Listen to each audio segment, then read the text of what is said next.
Nasa bahagi na ng Itbayat, Batanes ang bagyong Domeng. Gayunman, habagat pa rin ang nakakaapekto sa ilang lugar sa Luzon, Visayas at Mindanao.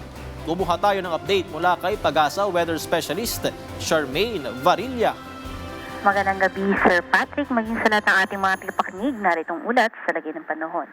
Si Bagyong Domeng nga ay bahagya pang lumakas habang tinatahak nga ang karagatan sa silangang bahagi ng Batanes. At huli nga yung namataan sa layong 650 kilometers, silangan o east-northeast ng Itbayat, Batanes.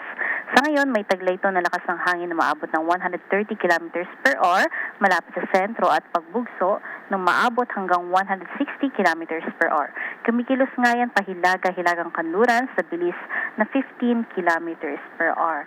At inaasahan na nga natin yung paglabas nito sa loob ng ating Philippine Area of Responsibility.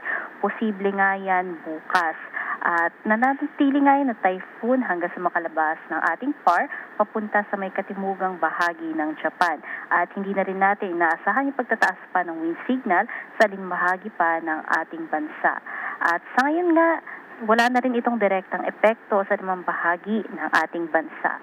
At patuloy nga nakaka-apekto yung southwest monsoon, lalong-lalo na nga dito sa may Metro Manila, Calabarzon, Bicol Region, Mimaropa, Western Visayas, Negros Island Region, Zamboanga Peninsula, Basilan, Tawi-Tawi, Zambales at Bataan.